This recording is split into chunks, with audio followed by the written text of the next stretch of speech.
For the longest time, I secretly wanted more.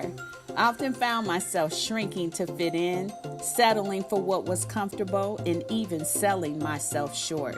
Once I finally accepted that we deserve success and we are blessed with the power to achieve it, I stopped playing small.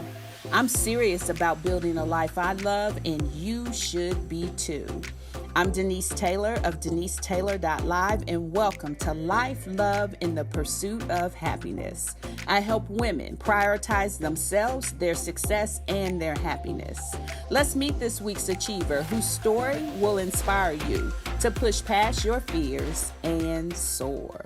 Well, hello, it's Denise Taylor. It's always my pleasure to welcome you to Life, Love, and the Pursuit of Happiness. Here, I believe we can build a life that we love without apology. I believe that we have been given power, not fear, to do so. I also believe that there are 5 success superpowers that when we embrace them, we can do, be, have, and achieve anything we want in life. Those success superpowers are: number 1, see yourself successful. You have to envision it and then you can become it.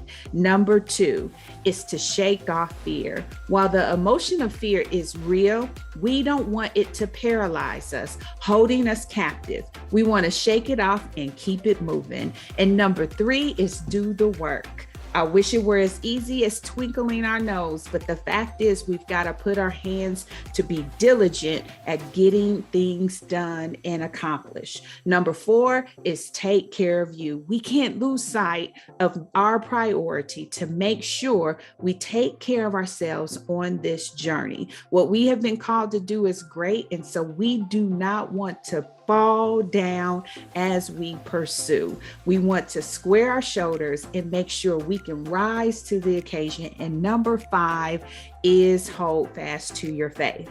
Now, we are in the midst of what I call the Tips from the Top series. I have tapped into my professional network and asked those who are both my friends and colleagues to come to the table and share of their experiences. I believe that those testimonies can be an encouragement from us. And so through this series, we get to see how those 5 superpowers ring true in each of their lives. And today is no exception. I asked a very dear friend to come to the table, and her name is Juli Frank. Juli and I go back a long ways, and we made connection years ago. And what I value more than anything is how we have remained connected. I asked her to come to the table and share of her professional experience and to let us know the wisdom and nuggets on how she has achieved. And I think that we will hear those superpowers come to life as she does. And so I want you to take time to get to know a very good friend of mine, and I will see you on the other side. All right. It's always exciting to have wonderful guests. And today I have one of my most favorite people in the world. It's not often that you forge friendship in the context of business, but for me, Juli has been a friend. I will never forget sitting side by side when we graduated with our MBAs from the University of Wisconsin and how excited we were in that moment. I also won't forget the journey that we took to getting the MBAs, the late night, the homework, the class time, the planning, and everything that went into it. And I am so grateful that God saw fit for me to have a friend like you.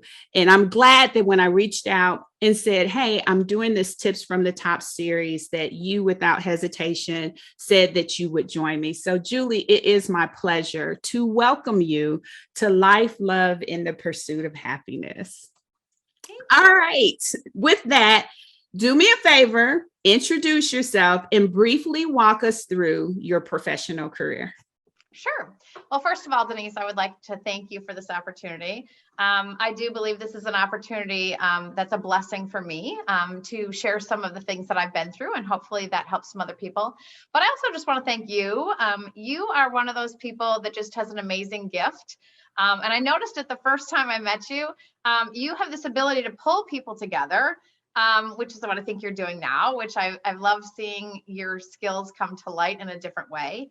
But then I use this term, but I think you have this ability to package. So as I've listened to your podcast and I've listened to you speak over the years, you have this innate ability to listen to a lot of things and then you put it in a package with this pretty little bow on top and you make it so that everyone can clearly understand.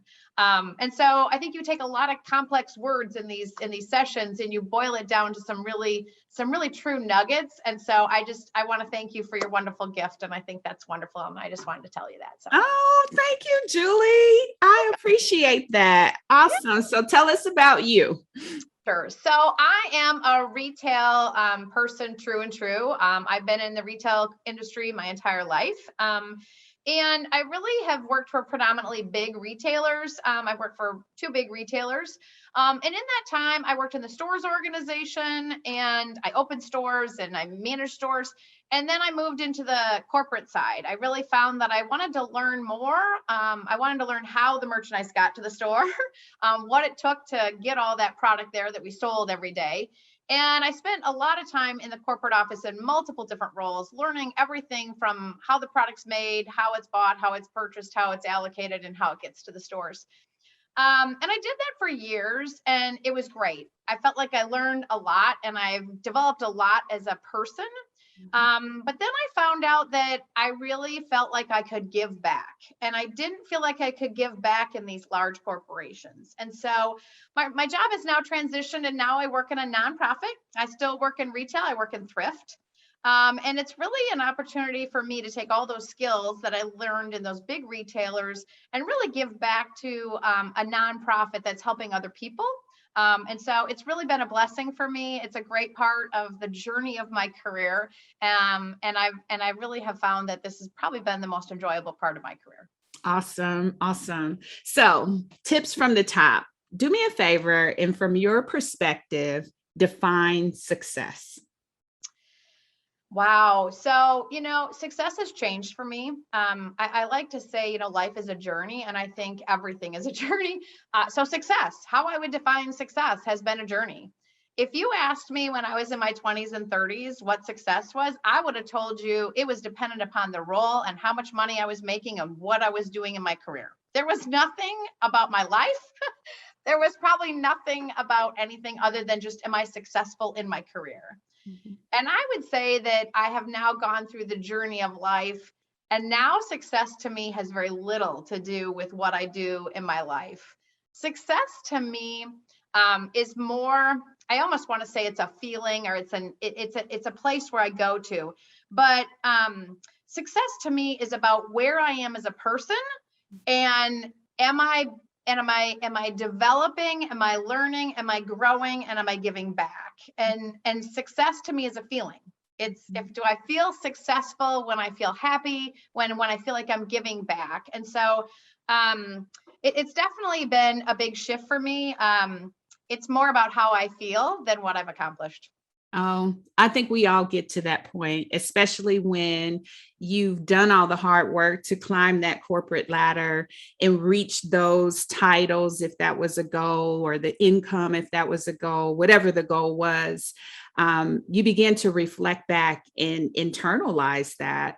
And from that, you start evaluating what's important and what matters most to you. And so I too can see that evolution in my own experience of how I define success as well. But from that, what was the hardest thing that you've had to overcome to sit in the seat that you're in now? Wow. I'll just be brutally honest. I think the hardest thing to overcome is being a woman. Mm. I have always been a hard worker. I have always tried my hardest to be authentic, which I think is important. But I think that being a woman in a corporate environment can be difficult. And It has gotten so much better. I mean, I think every day society is changing for anybody who is in a category that's maybe, feels that they are the underdog. And so I think every day it's changing. From when I started working to now, I think women are treated different in the workplace. But, I can tell you from my experiences, I can tell you from where I sat and witnessed other women, there are times where women are just treated differently. And so I think that was probably the most important thing that I had to overcome, was just that I am a woman, and that it means that I can't let people make me feel any less because I'm a woman. If anything, it made me stronger. It made me wanted to prove them that I could do it just as well as a man could. But I think that was probably the biggest thing that I felt like I needed to overcome, because I felt like hard work could really get me pretty far, but I really couldn't change that I was a woman. And so there are some people that feel that could be a hindrance. And so it's not all that often. You don't run into a lot of challenges with it, but I would say that I have, and it's something that, you definitely have to overcome, but it's gotten much better, much better. Yeah, I can echo that for many different perspectives. But when you were talking, a lot of times that perspective is male versus female, but it also takes on that with female versus female. Like, there's so many different dynamics to it, and how you show up, and how you have to rise, and how you have to excel. There's often a lot of statements about having to prove you're more, greater, better in order to be considered equal. And so I can relate to that. And when you're in the workplace and you don't have the assurity to forge relationships that, quite honestly, you and I were able to, it's difficult. It's difficult when you're maneuvering and you already have that bias and challenge from what stereotypically in the past has been male dominated. And then you bring in those dynamics of the pettiness, if I could say that some women bring to the table. So navigating that absolutely is something that you have to be real courageous to do. And so I can echo that for sure in terms of experience. Tell me, at what point in your career did you feel successful? Wow. So, early on in my career, I would probably tell you, I felt successful when I opened my own store, because, I accomplished something. And once again, in the journey, I have realized that those are moments in time, and that first store that I opened still exists and it's there, but I'm not proud of it. It was open. I think what I'm most proud of, and what I really feel I was successful, and it probably was when I really coached my first person into a new career.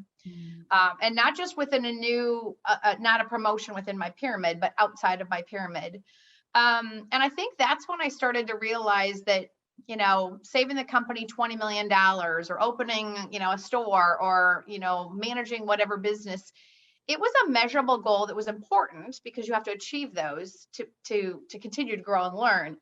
But what I've learned is, what's important to me is those relationships that I've had with people, whether me coaching them, or people coaching me and giving people the opportunity to coach me.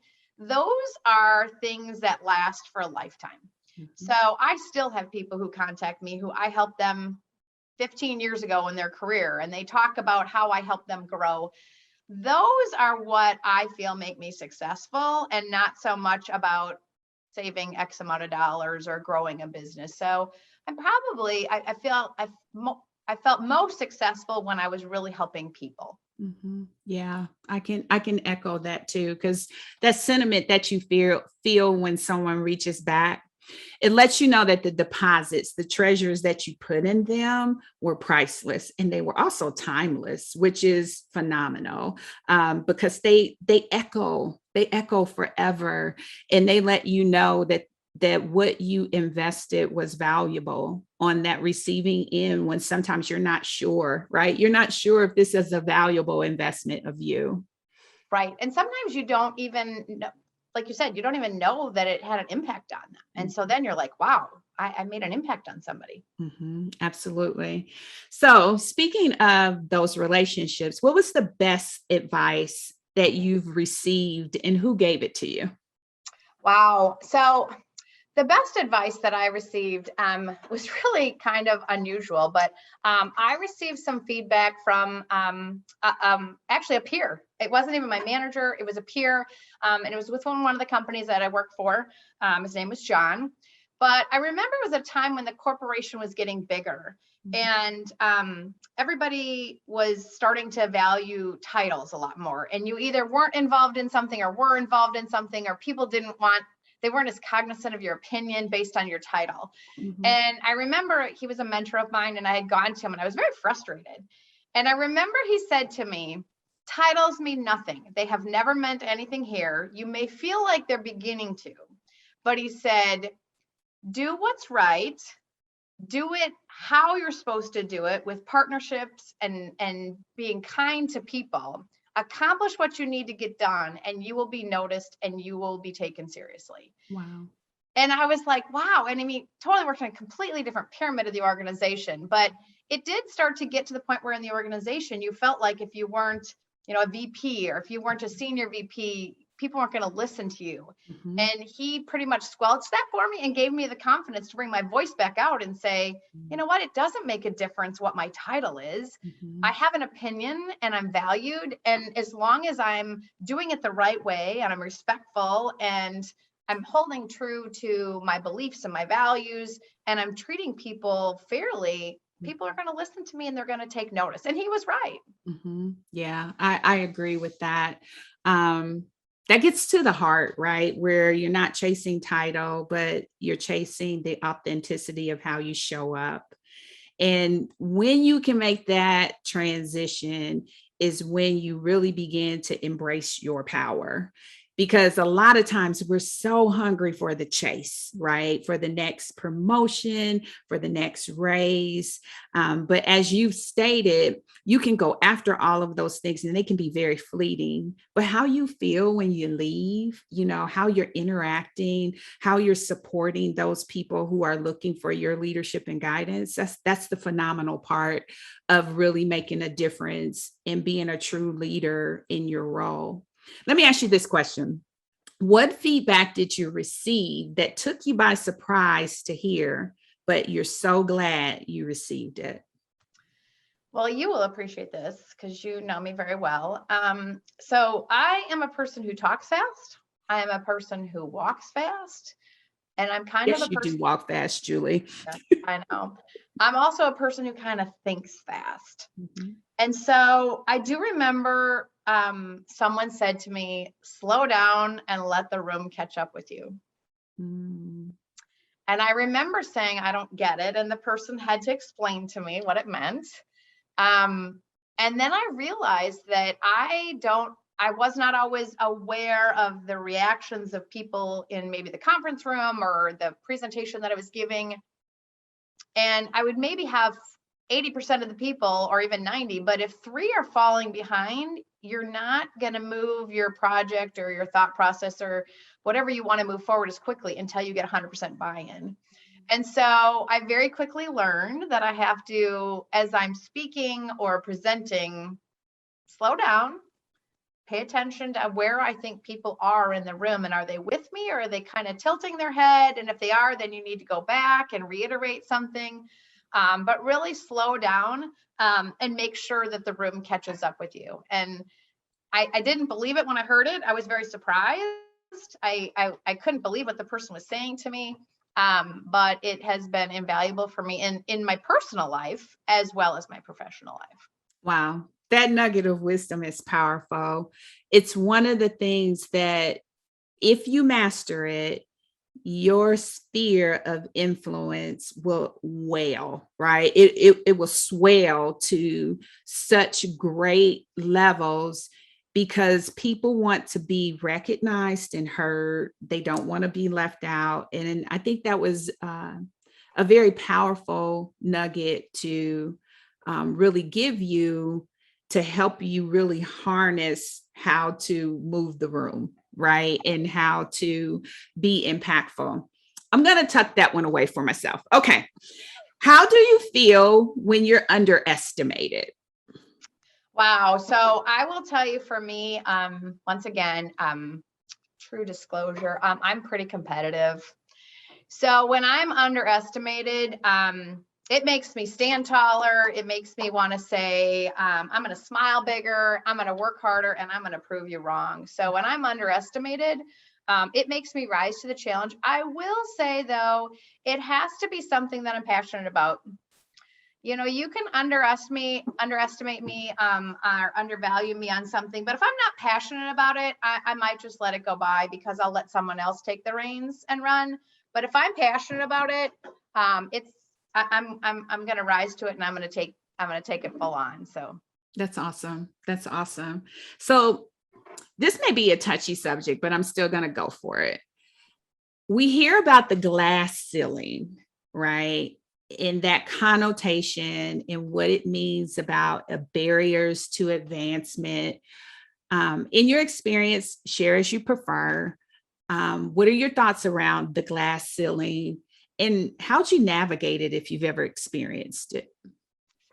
sure. So I think the glass ceiling exists. I think it is much, much, much less prevalent than it was at times. Mhm. But I do believe it still exists. I think there's glass ceilings where maybe women aren't paid at the same rate at the top of that ceiling. And I think there may be barriers for some women to overcome that ceiling, and they can't get up and above it. Mhm. So how you navigate it, in my opinion, is I think you have to, once again, be aware of where you are. So I think you have to choose organizations that don't have it. I don't think every organization has it. So I was fortunate the companies that I worked for really didn't have it. And so, but I did see it. But I would say that you have the opportunity to leave. I think as women, our strongest voice is to take action and leave. And if women won't work for that organization, it's going to become well known there's a glass ceiling, and that organization is going to have to change. So I do believe as women, our strongest voices come about not necessarily by, trying to argue and fight it, but by just leaving it and walking away. Mhm. So I think that one way to navigate is to leave. Another way to navigate might be a subset part of the organization. So maybe you leave the area of the organization you're in to go to an organization where you don't get that same sense. Mhm. But I think it's always best to just be authentic, be yourself, give it your all. And if you feel like you're not valued, it's time to move on for whatever reason. It may be glass ceiling, it may be anything. I think that you have to hold yourself first. And if an organization is not valuing you, and if they are not meeting your expectations of fairness and equality, I think your best voice is to just leave, because when majority of the employees leave, they will not survive. That's a really good perspective, because a lot of times we try to hang in there and fight it, but really it takes its toll on us when we're doing that. And it's always better to go where you're celebrated rather than tolerated, for sure. All right, so let's talk about 2020. What impressed you most about industry, about your team, and about yourself? So I think, 2020 was, a year to remember. And I'll probably focus most on the pandemic. There was lots of things going on, but so I think what I saw in society in general, and of course you can look at things many ways, but I saw people pull together. Mhm. I was just amazed at how society pulled together for the greater good throughout the pandemic, and organizations changed. I saw organizations and industries do things that they would never do. So an example from the industry is most retailers are not open to work from home much. They really feel like there's this collaboration that you can only get if you sit in an office with people. Mhm. And all of retail, production, big box, small box, went remote and stayed remote for months, some are a year and a half now. And so I think industry changed quickly based on a necessity. And I think that is actually changing the workforce, because now employees want that. And it's becoming, if you want to become an employer of choice, you have to be more open to work-life balance and letting people work from home part of the time, which was never part of a big retail industry in the past. So I think from an industry that changed. I think from the teams, I think teams learned how to work from home, which, I think they also felt like I need to be there and I can't, and I have to be in the office and I have to feel that fabric, or I have to do this, but people got creative and people figured out. And then for me, I am a people person. Denise, I want to talk to you. I want to know who you are. And so I panicked. I thought, oh my gosh, I'm going to sit at home by myself. I am going to go crazy. I'm going to kill somebody. And I have actually embraced it 100%. I have found that it's better work-life balance for me. I have more time for me, spiritually, and just and as you would say, superpower number 4, take care of you. I have taken better care of me because of COVID, than I had before, because not having that commute time, having time in the morning, having time in the evening.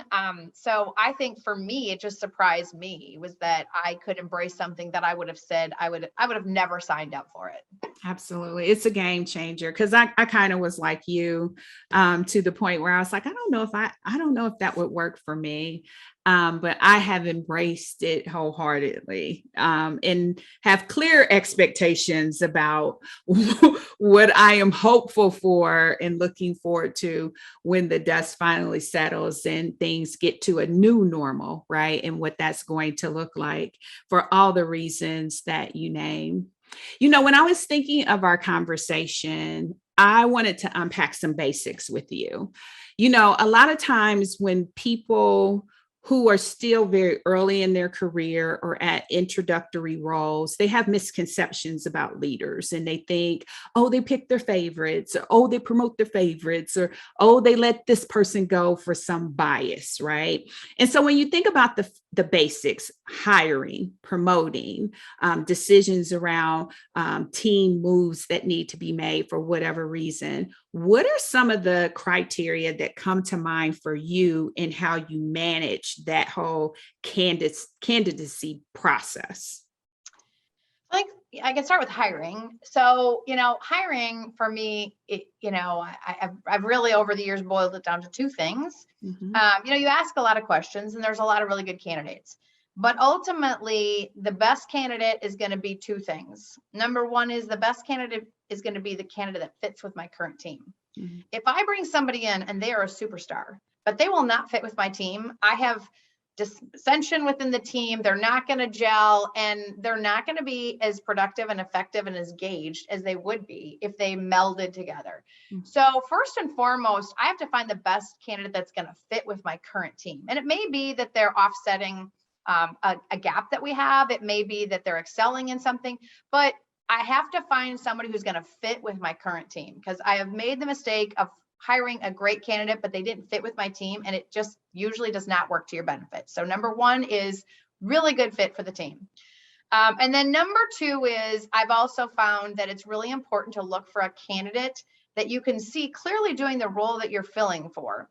But if you look at your other roles on your team, you could see them either doing a lateral move or maybe even another move.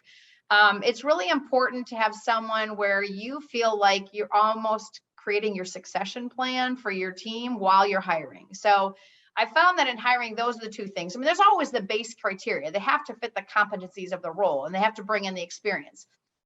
But for me, it's they have to be a fit, and I have to be able to see them almost doing more even than what their job description that I'm hiring them for is for, because I want to see them succeed. And if I can almost see them doing another job, I know that I'm creating a person who will stay within the organization and maybe grow and learn and not have turnover.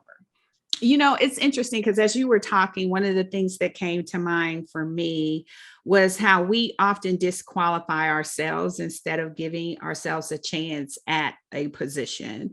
And I think what you really touched upon when you talked about fit is that there's dynamics that are going on that cannot be written on paper, right? That you're taking into consideration. And so you may bring someone on who has the core competencies of the role, but they've got the right personality, right? That fits within the team. And if you are just discrediting yourself for X, Y, or Z reason, you may be removing yourself from an opportunity where you're the best fit because of that, right?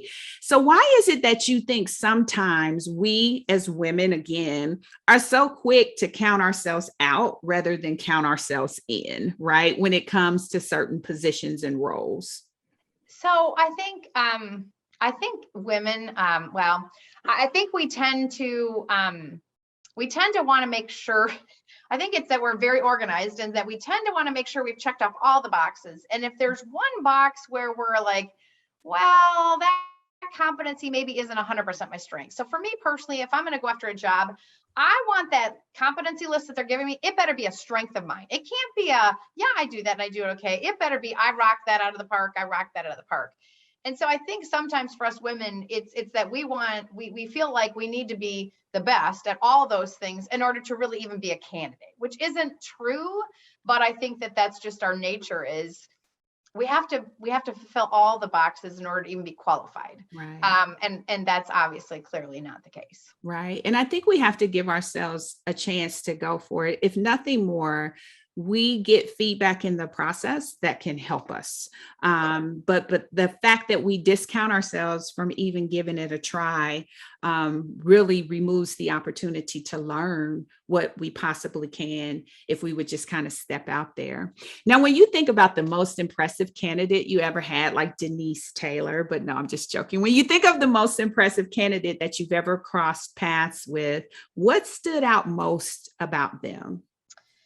Wow. So I'm going to say two words that are probably, opposing, but, so number one is, I want to see confidence. That person needs to come into my office confident, because no matter what size company, whatever role, they need to be able to lead the charge. But at the same time, throughout that conversation, I need to hear humble. I need to hear that they have made mistakes, that they know what they did wrong and that they learned from it. So I want someone with a strong sense of confidence, but are humble to say, I'm not perfect and I have to learn and I have to grow. Mm-hmm. And then I would also say that, if I can get a sense of anywhere that they are authentic, mm-hmm. That's important. And then I think the last thing that I usually like to see is this little tiny glimmer of dreamer in their eye. If you get too big of a dreamer, they're not going to be happy because they may be, being held down because their role isn't to be, the next strategist of the organization. Mm-hmm. But you need to have someone who has a little sparkle in their eye of like, hey, I think I might want more. Or, hey, I think I have an idea. Those are the people that challenge you as a manager, as a supervisor. Mm-hmm. And those are the people that your team likes to engage with too, because they bring new ideas and that motivates your team. That's good. I like that. So in the time that you've had to make transitions, both internally, externally, whatever the case may have been within an organization, outside of the organization, what factors did you take into consideration to say, now is the time for me to begin evaluating a professional shift? Like, how did you process that? Yeah, so I think for me, the most important thing is if I'm not happy, I need to think. So if I'm either not fulfilled in my job anymore, I'm not learning anymore for whatever reason in my job, either I'm not learning, I'm not happy, something in the organization, maybe the values and the company has changed, the culture's changed. For me, that's the first sign that like I need to go. The second sign would be, I guess, if I feel like I've tapped out my level. And not necessarily a glass ceiling, but maybe I'm in a pyramid or a part of the organization, or I'm within an organization where there's just not going to be movement. And maybe it's because the 3 people senior to you just got placed and it's going to be 10 years before they move. Well, then you need to think about it if you want to keep growing. So I think there's a couple different ways, but I think first and foremost, it's just really, am I happy? Am I truly happy? Do I love my job? And if I don't, I have to ask why. Is it because I'm not learning? Is it because I don't have opportunity? but any one of those would be triggers where it's time to start looking. I like that. So here's a ponder question. When you look back to every day since high school graduation, long time ago for you and I, what has been the best investment you've made in yourself? Wow. So as I said, I've pretty much always been a hard worker. So it's hard to discredit that. I mean, it's an investment because I did make a lot of sacrifices over time, because I spent a lot of time working. And I think that was a good investment. But I think the best investment that I have made over time, is a couple things. Number one is I think it's my sense of life as a journey. So I think I've always said to myself, life is a journey. You need to learn and grow. And that may mean learning and growing through friends, and engaging in people that are going to challenge me, or in my career or in outside interests. And then I think the other thing that I have definitely, that I would say is my faith. I think hanging on to your faith, and I was very fortunate in that I started my faith journey young, definitely in college on my own. I mean, I was raised in a very spiritual family, but in college, it was my independent faith journey. And I think that is something that I think has been very important, and that I've held on to, that I think has helped me grow. That's good. What are the top 3 tips from the top that you would give to those looking to climb the ladder of success? And if you have any bonus tips for women, you can throw that in. But what are your top 3 tips? Number one is I think you have to work hard, but I will clarify that working hard doesn't mean at any cost. So I think it's working hard, but I think it's really important to understand how you're getting things done. It's a big testament for me of when people are successful. People can get stuff done and really end up a year later, it causes tailspins later because of something that they did that they didn't do correctly, or they didn't do it the right way, or maybe they didn't do it with the right partnerships. So I think working hard, but doing it, and understanding how you did it, and did you do it the right way? Did you partner with people? Did you bring people along with you? So I think working hard is really, really important. I think it's important that you look for what's next and start doing what's next. So as you're growing and you want to learn, look at the job above you. How are they dressing? What meetings are they attending? What outside activities maybe are they learning from? Is there something in that role that you can actually have access to, and you could start doing it now and bring it to the person above you and said, hey, I saw this and I wanted to try doing this plan thing. I did an easy version of it. Do you think I've kind of got the concept? I think that's a really good way for people to understand that, like, you're ready for more and you want to grow and learn. And then I think the last thing is really just to be authentic. If you are not authentic, it will catch up with you. People will see it. And so I think that people gravitate to people that are authentic. They feel like they're real. They feel like they can trust them. And so I think you forge great partnerships in work. And I think you also forge great friendships in work. And so I think that's a really important part. So you're going to laugh, because when you said, what are they doing outside? I will never forget when I got the invitation to go play golf at the golf classic or whatever. And Julie's going to go with me to the driving range and teach me how to play golf. Let's just say, long story short, I came in very nice. I had my perfect yellow golf shirt on, my perfect pants, and even the shoes, and I could not golf a lick. But I so appreciate you taking time to go to the driving range with me as I was trying to learn something different and new. But as I'm thinking about it now, it just cracks me up. Us out on the range, I think we finally gave in after a couple of buckets of balls and said, I don't think this is your thing. So, but that's an example. That is one. I had never golfed until there was an executive golf tournament, and I picked it up because I saw that that's what people were doing. And I will honestly say I love to golf now. Now you chose not to, but sometimes I think it brings something into your life that you might like. I like to golf now. So yeah, I mean, and you don't have to do that, but I think that, it's looking what the job above you is and looking to say like, am I dressing the part? Am I acting the part? Am I attending meetings that those people are? And really just, it's kind of like, if you want the next job, start doing it and you'll be noticed and you're going to get it.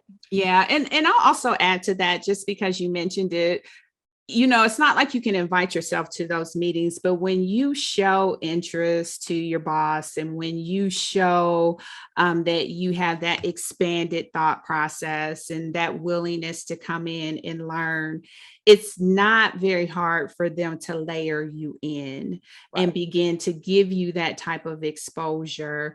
And I think that speaks to your leadership ability to recognize that you want to see that you want them to mention that, so that you can kind of help nurture and grow that. Well, Julie, I appreciate you sharing from your experience. Now, here's what I got to say. Around these parts, we want to encourage people to build a life that they love without apology. So we always close out tapping a little bit into your wisdom with our life, love, and pursuit of happiness questions. So here we go. Okay. What's your life wisdom? What would you tell your younger self about life if you could? So as I mentioned, I think I would continue to tell myself to work hard and be authentic. But I think my life lesson, if I were to go back, would be to tell myself to surround myself with people that fill my heart and fill my life, and to stay away from people who draw from it.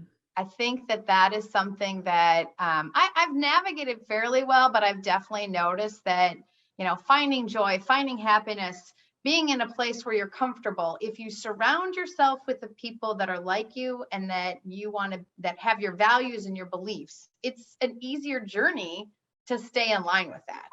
And so I think my younger me might have needed to have a little bit more guidance on that, of like, don't just follow the wave and go along the wave.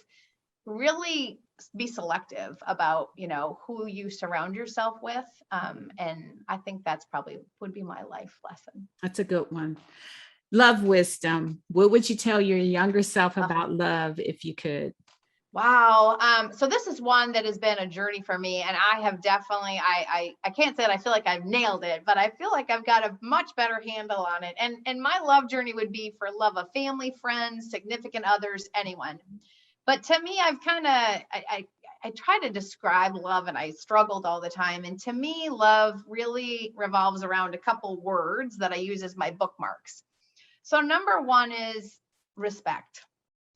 In order to love, I have to respect that person, and I have to feel that that person respects me. To me, I can't have love without a really good foundation of respect. And I think that the other word is adore. And that's kind of a really weird word. And I'm not really sure it's the appropriate one, but right now it's still my best one. But to me, that is my way of acknowledging that it's not 100% perfect all the time. And they are not always going to be the person I want them to be. And my family members may not always show a trait that I love, but if I adore them as a person, I take them for the good and the bad. And I think that for a long time, I always thought love was like perfect, and these great couples and these great families, they just loved each other. And that's not the way it is. There's going to be arguments. There's going to be disagreements. There's going to be things that are little quirks that you don't like. And then that leads to the last word, which is probably the most important word for me, and that is choose.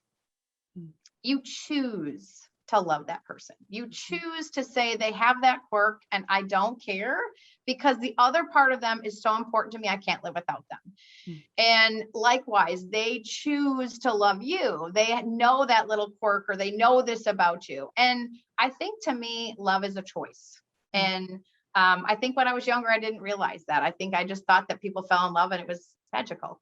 And it is magical, but I think that that's when people say love is work. To me, it means choosing.